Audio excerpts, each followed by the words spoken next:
And once again, we're with Lori Bear, Senior Lecturer and Coordinator of the Technical Modeling Design Program. Lori, good morning.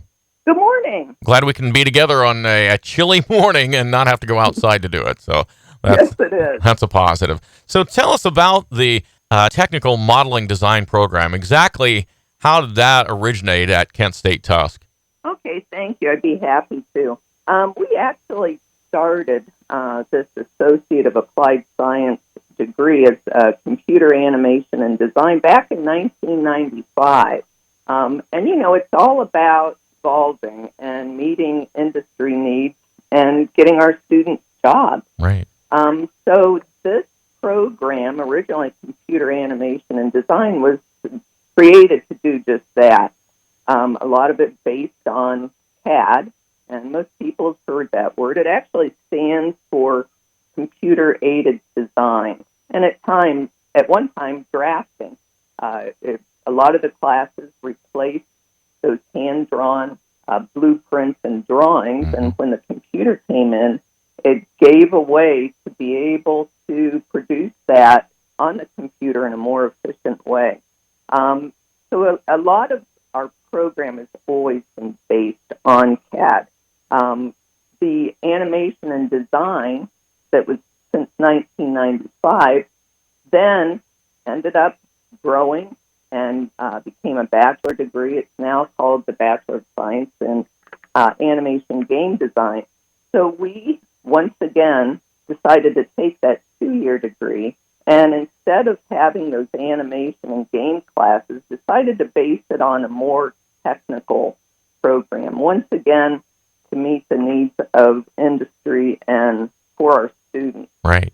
That CAD, it represents a lot of areas, not just in manufacturing, but architecture, construction, media, education, and actually the entertainment industry. Yeah, that's a wide span there.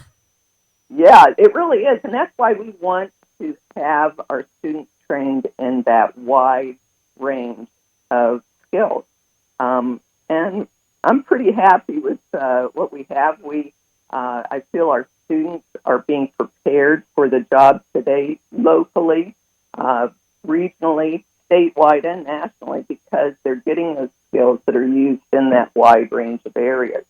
That's very true. Now, when somebody enters the program, you obviously have to get them conditioned to, in general, what's going on. When do they decide what area they might like to veer off to more specifically? Well, since we do teach a wide range of classes, we start at the very foundation classes. And actually, I've always thought we need to start with some things that are fun. So one of the first things students are introduced to is basic graphics and image editing. Most everyone's heard about Photoshop. Mm-hmm. So we give those skills, and that alone gives students a wide range of areas that they can use that skills and put it on their resume. And they can actually start to see things. We get into CAD classes. A lot of people have probably heard of AutoCAD.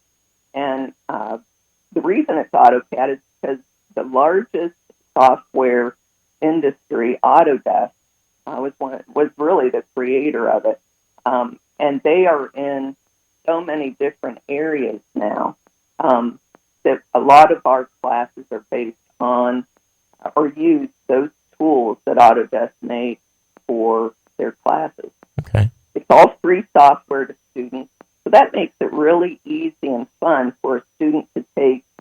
Let's say they're doing a class in 3D architectural design, where you're actually building a 3D model and can do it at home on your own computer because the software is free, and we have remote, online, and in-person classes to support them.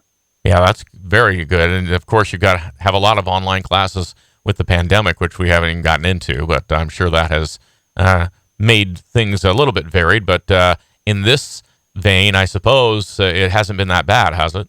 Well, one thing we've had an advantage with our program is that we have always done a lot of online teaching because we're our program is based out of the Tusc campus, but it's also classes at the Star camp, or students at the Star campus in Kent can take them as well. Yeah. So we were teaching remotely and online years before all of this hit, and all of our faculty have been trained in being certified to teach online. So we meet very high standards. So that any student will come in, and that experience online should be the very same as what they would have in person. That's always been our goal.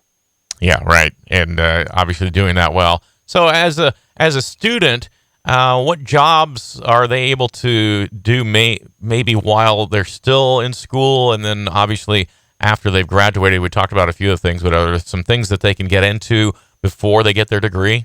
Absolutely. We have local industries that we've always worked with for the last 40 years, really, in the engineering technology department, and now with our program, many of them are on our advisory board. So we, tailor our classes so that our students are learning what they need to in order to get these jobs. So I'd already mentioned graphic editing and some CAD and a little bit of architectural. So with each one of those, as soon as a student gets done with one class, let's say in a CAD class, they'll know the software, they'll know the foundational skills that they need to have. So before they're even done with that 2-year degree, they get a class under their belt. They've already met what is required to get a job locally. So CAD technicians are always needed. That's the basic understanding for 2D and 3D work. So there's many jobs, manufacturing, electrical technicians, architectural drafters that a student is already prepared for. And we usually we work with our industries here in the area that if there is a job that comes available, we post it on our website, and then we send our students' resumes over there to apply. That's great. That's a great connection to start getting paid. That's what we all want to do.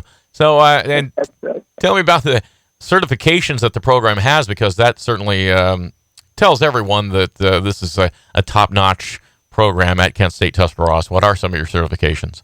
Absolutely. I would consider it a digital badge. And when you have a digital badge, something that you can add to your resume, portfolio, or networking site, it'll give you an advantage over others that are, seeking these competitive jobs. So one of the things I mentioned at a class level, we use Autodesk for the majority of the classes that we teach. And through Autodesk, they have certification exams. We always meet the objectives of those exams when we're teaching our classes. So as soon as a student is done, let's say with that very first beginning AutoCAD class, they can get that certification, and it'll be on their resume. It'll also be on the Autodesk site. And then when they go to apply for that job, that's an edge. We also have a certification certificate at the campus, and most of these classes are part of that certificate. So that's something else the students can work towards. When they're going for that associate degree, they can also get that CAD for manufacturing certificate to go along with them when they go to apply for these jobs. Right. Hey, that's valuable. So if someone is interested in just starting with this, still in high school or what have you, how would they get a hold of you or your department? Okay, yeah. If you we have a website. So if they go to the Kent Tuscarawas website, you'll see technical modeling design. My name is listed there, and phone number, and our secretary, Amy Bowers, as well. So that's probably the easiest way. My email is on that website as well. If someone's stopping at the campus, you can stop at any of the desks there, and you can pick up a rack card to give information, and even leave. If you're wanting to come in and have a tour, you can in person, or I'd be happy to talk with anyone on the phone and give more information. All right. Well, very good. And I certainly hope that your phone and your tour guide business gets busy here. Yes, I'm sure. Well, we already are. Thank you so much. All right. Well, thanks for being with us today, Lori. Okay, I enjoyed it. Thanks. We appreciate it. That is Lori Bears, who is the senior lecturer and coordinator of the Technical Modeling Design Program at Kent State Tuscarora this morning on Tusc Talks on our 830 High Beam.